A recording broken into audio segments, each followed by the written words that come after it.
وذكر فإن الذكرى تنفع المؤمنين۔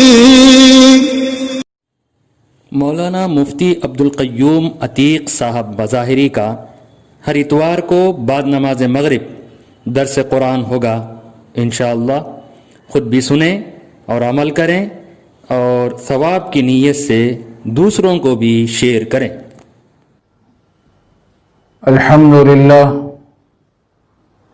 الحمدللہ وکفى وسلام علی عباده الذین اصطفى، اما بعد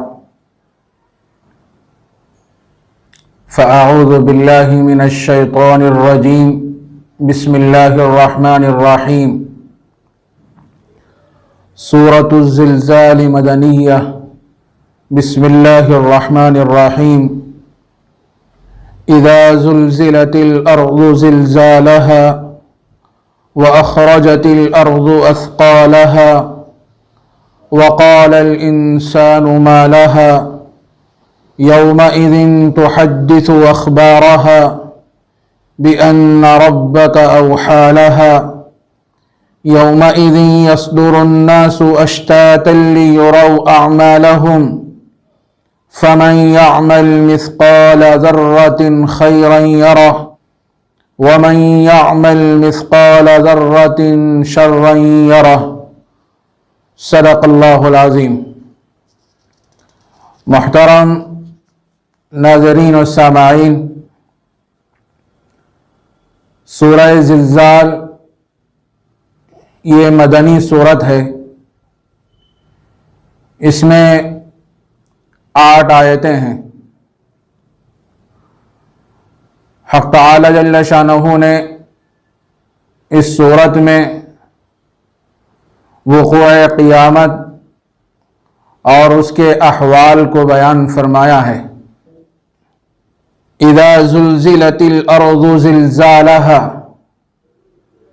جب زمین میں زوردار زلزلہ آ جائے گا۔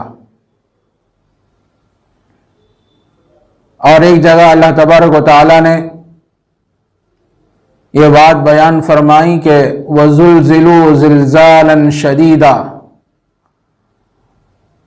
وہ جو زلزلہ ہوگا بڑا ہی سخت ہوگا، جس کے نتیجے میں زمین ہلنے لگے گی۔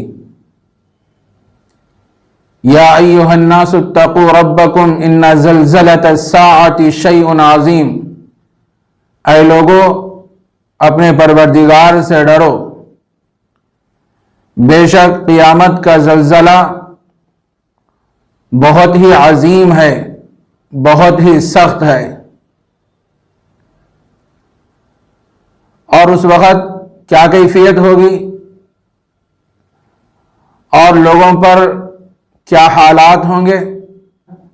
یوم ترونها تذہل کل مرضعۃ عما ارضعت وتضع کل ذات حمل حملها وَتَرَى النَّاسَ سُكَارَى وَمَا هُمْ بِسُكَارَى وَلَكِنَّ عَذَابَ اللَّهِ شَدِيدٌ۔ اس روز تم دیکھو گے کہ دودھ پلانے والی عورتیں اپنے بچوں کو دودھ پلانا بھول جائیں گی اور اپنے بچوں کو بھول جائیں گی، اور لوگوں کو نشے کی حالت میں دیکھو گے لیکن وہ نشے کی حالت میں نہیں ہوں گے، اس وقت وہ کیفیت ہوگی۔ وَلَكِنَّ عَذَابَ اللَّهِ شَدِيدٌ، اور لیکن اللہ کا عذاب بڑا سخت ہے۔ جب قیامت قائم ہوگی اور زمین زوردار زلزلے سے ہلا دی جائے گی تو اس وقت یہ کیفیت ہوگی کہ عورتیں اپنے دودھ پلانے والے بچوں کو اور بچیوں کو بھول جائیں گی، اور عورتیں اپنے حمل کو ساخط کر دیں گی، اور لوگوں کو دیکھو گے کہ وہ نشے کی حالت میں ہوں گے حالانکہ وہ نشے کی حالت میں نہیں رہیں گے۔ تو اس صورت میں اللہ تبارک و تعالیٰ نے وقوع قیامت اور اس کے کچھ احوال کا تذکرہ فرمایا ہے کہ جب زمین میں زوردار زلزلہ آ جائے گا، وَأَخْرَجَتِ الْأَرْضُ أَثْقَالَهَا، اور زمین اپنے بوجھوں کو نکال پھینکے گی، نکال دے گی۔ بوجھ سے کیا مراد ہے؟ دفینے، سونا چاندی، مردے، اس سے مراد ہیں۔ جب زمین میں زوردار زلزلہ آ جائے گا تو اس کے نتیجے میں زمین اپنے بوجھوں کو نکال پھینکے گی، مردے اپنے قبروں سے نکل جائیں گے، اٹھیں گے، اور جو سونا چاندی اور دفینے ہوں گے، مال و دولت ہوں گے، وہ سب باہر آ جائیں گے۔ انسان ان دفینوں کو، ان مالوں کو دیکھ کر کہے گا یہی وہ مال تھا جس کی وجہ سے میں نے فلاں کو قتل کیا تھا۔ اور رشتہ دار کہیں گے یہی وہ مال تھا جس کی وجہ سے میں نے اپنے رشتہ دار سے اپنے تعلق کو ختم کر لیا تھا، قطع تعلق کر لیا تھا۔ اسی طرح چور کہے گا کہ یہی وہ مال تھا جس کی وجہ سے، جس کی سزا میں مجھے میرے ہاتھ کاٹے گئے تھے۔ وقال الانسان ما لها، اور انسان کہے گا کہ اس کو کیا ہوا؟ جب زمین اپنے بوجھوں کو نکال کے پھینک دے گی تو اس وقت انسان کہے گا کہ اس زمین کو کیا ہوا؟ یہ تو بے جان تھی، کسی سے بات چیت نہیں کرتی تھی، کسی سے کچھ نہیں بولتی تھی، لیکن آج عجیب معاملہ ہے کہ یہ ساری چیزیں نکال کے پھینک رہی ہے۔ اور اس وقت کیا کیفیت ہوگی؟ آگے کی آیت میں اللہ تبارک و تعالیٰ نے یہ بات ارشاد فرمائی، یومئذ تحدث اخبارہا، اس دن زمین خبریں بیان کرے گی، خبریں نشر کرے گی۔ آدمی دنیا میں جس خطے پہ بیٹھ کے، جس حصے پہ بیٹھ کر اللہ اللہ کیا کرتا تھا، وہ حصہ قیامت کے دن گواہی دے گا۔ اور جس حصے پہ بیٹھ کر آدمی گناہ کا کام کیا تھا، برائی کا کام کیا تھا، اللہ کو ناراض کرنے والے اعمال کیا تھا، وہ حصہ بھی قیامت کے دن گواہی دے گا۔ حضرت ابو ہریرہ رضی اللہ تعالیٰ عنہ سے روایت ہے کہ رسول اللہ صلی اللہ علیہ وسلم نے حضرات صحابہ کی موجودگی میں سورۃ الزلزال تلاوت فرمائی۔ اس کے بعد آپ نے حضرات صحابہ سے فرمایا، دیکھو اس سورت کے اندر اللہ تبارک و تعالیٰ نے یہ بات بیان فرمائی، یومئذ تحدث اخبارہا، اس دن زمین اپنے خبریں بیان کرے گی۔ اس کا کیا مطلب ہے؟ حضرات صحابہ نے فرمایا، اے اللہ کے نبی آپ ہی بہتر جانتے ہیں اس کا مطلب کیا ہے۔ اللہ کے نبی علیہ السلام نے ارشاد فرمایا، اس کا مطلب یہ ہے کہ زمین کے پشت پر بیٹھ کر جو آدمی عبادت کیا کرتا تھا، اللہ اللہ کیا کرتا تھا اور اللہ کو راضی کرنے والے اعمال کیا کرتا تھا، تو زمین اس وقت قیامت کے دن گواہی دے گی، فلاں ابن فلاں یہ کام کیا کرتا تھا، اس دن وہ زمین گواہی دے گی۔ اگر کوئی آدمی زمین کے پشت پر بیٹھ کر گناہ کرتا تھا، نافرمانی کیا کرتا تھا، اللہ کو ناراض کرنے والے اعمال کیا کرتا تھا، تو وہ حصہ، وہ زمین بھی قیامت کے دن گواہی دے گی۔ میرے عزیز دوستو، بزرگوں، اس وقت یہ کیفیت ہوگی جب قیامت قائم ہوگی، اللہ تبارک و تعالی انسان کے منہ پر مہر لگا دیں گے، زبان پہ تالا لگا دیں گے۔ اليوم نختم على افواہہم وتکلمنا ایدیہم وتشہد ارجلہم بما كانوا یکسبون۔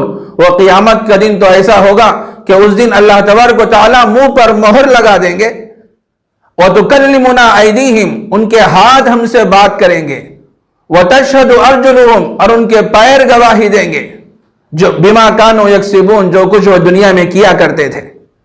اور ایک جگہ اللہ تبارک و تعالیٰ نے یہ بات بیان فرمائی، شہد علیہم سمعہم وابصارہم وجلودہم بما كانوا یعملون، ان کے کان گواہی دیں گے اور ان کے آنکھ گواہی دیں گے، وجلودہم، اور ان کے جسم کی کھال گواہی دے گی، روا گواہی دے گا، بما كانوا یعملون، جو کچھ وہ دنیا میں کیا کرتے تھے۔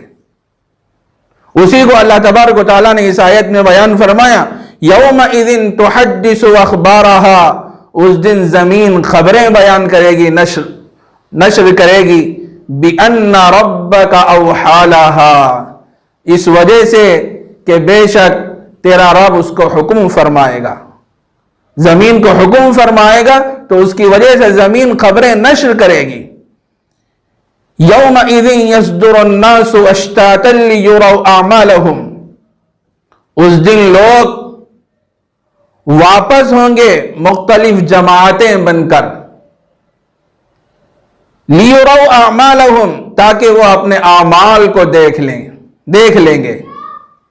قیامت کا جو دن ہوگا اس دن لوگ مختلف جماعتیں بن کر واپس ہوں گے۔ اس آیت میں یہ بات بیان فرمائی، جب حساب و کتاب سے لوگ فارغ ہو جائیں گے تو لوگ مختلف جماعتوں میں بٹ جائیں گے۔ جو آدمی اللہ والا ہوگا، اللہ کو راضی کرنے والے اعمال کیا ہوگا، وہ جنت کی طرف چلے گا، اور جو آدمی اللہ کو ناراض کرنے والے اعمال کیا ہوگا، کافر ہوگا، مشرک ہوگا، تو وہ آدمی جہنم کی طرف چلے گا، جماعتوں کی شکل میں، گروہ کی شکل میں۔ وَامْتَازُوا الْيَوْمَ أَيُّهَا الْمُجْرِمُونَ، اے مجرموں آج جدا ہو جاؤ، اللہ تبارک و تعالیٰ فرمائیں گے۔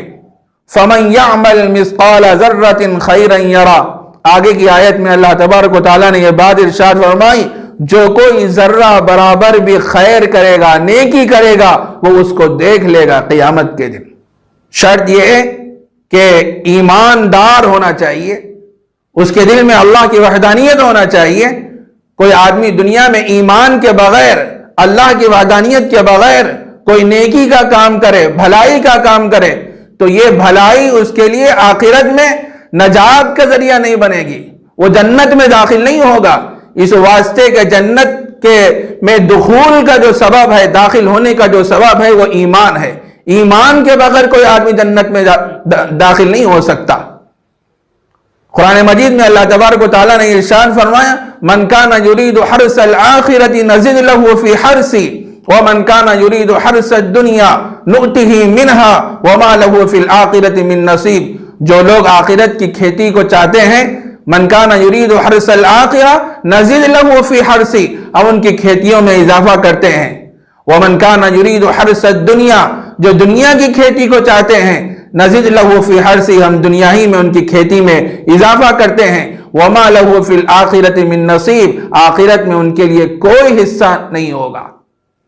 تو جو آدمی دنیا میں ایمان کے ساتھ اعمال صالحہ کرتا ہے، نیکی کرتا ہے، ذرہ برابر بھی کوئی نیکی کرتا ہے، تو قیامت کے دن وہ اس کو دیکھ لے گا۔ وَمَنْ يَعْمَلْ مِثْقَالَ ذَرَّةٍ شَرًّا يَرَى، اور جو کوئی ذرہ برابر بھی برائی کرے گا اور بدی کرے گا تو وہ اس کو بھی دیکھ لے گا۔ جب آدمی دنیا میں ایمان کے ساتھ اعمال صالحہ کرتا ہے، انسان ہونے کے ناطے جب اس سے کوئی گناہ ہو جاتا ہے، گناہ ہونے کے بعد جب اس نے اپنے گناہ پر دنیا میں اگر توبہ نہ کیا ہوگا تو اس برائی کو، اس گناہ کو بھی وہاں وہ دیکھ لے گا۔ ظاہر ہے جب آدمی گناہ ہونے کے بعد توبہ کرتا ہے تو توبہ کے نتیجے میں گناہ معاف ہو جاتے ہیں، اور آدمی ایسا ہو جاتا ہے، حدیث میں آتا ہے نبی اکرم صلی اللہ علیہ وسلم نے ارشاد فرمایا، التائب من الذنب کمن لا ذنب لہ، گناہوں سے توبہ کرنے والا ایسا ہے گویا اس نے کوئی گناہ کیا ہی نہیں۔ تو یہاں آیت میں اللہ تبارک و تعالیٰ نے یہ بات ارشاد فرمائی، جو کوئی ذرہ برابر بھی برائی کرے گا تو اس کو دیکھ لے گا۔ جس نے دنیا میں اس گناہ سے توبہ نہ کیا ہوگا تو اس برائی کو دیکھ لے گا۔ ہر مومن کو یہ سورہ زلزال کی 2 آیتیں پیش نظر رکھنی چاہیے۔ نیکی کے معاملے میں تاخیر نہیں کرنا چاہیے، اور معمولی سے معمولی گناہ سے بھی اجتناب کرنا چاہیے۔ اور یہ بات واضح ہے، جس بندے کے دل میں ایمان ہوگا وہ ضرور بھی ضرور جنت میں داخل ہو جائے گا۔ اور اگر کوئی بندہ ایماندار ہوتے ہوئے اعمال صالحہ کے ساتھ برائیاں بھی کرتا ہے، نافرمانیاں بھی کرتا ہے، تو وہ اپنی سزا بھگتنے کے بعد ضرور بھی ضرور جنت میں جائے گا۔ لیکن کوئی آدمی ایسا ہے، صرف کلمہ تو پڑھ لیا لیکن اپنی زندگی میں کوئی اچھا عمل نہیں کیا، تو ایمان خود ایک ایسی بڑی دولت ہے، ایسی بڑی نعمت ہے کہ وہ اپنی سزا بھگتنے کے بعد ضرور بھی ضرور جنت میں جائے گا۔ لیکن جو کافر ہوگا، مشرک ہوگا، نافرمان ہوگا، تو وہ کیا ہے، چونکہ ایمان نہ ہونے کی وجہ سے وہ ہمیشہ ہمیشہ کے لیے جہنم میں جائے گا۔ تو یہ سورہ زلزال تھی، جو اس کا ترجمہ اور قدر تشریح آپ کی خدمت میں پیش کی گئی، اللہ ہم سب کو عمل کی توفیق عطا فرمائے۔ وآخر دعوانا ان الحمد للہ رب العالمین۔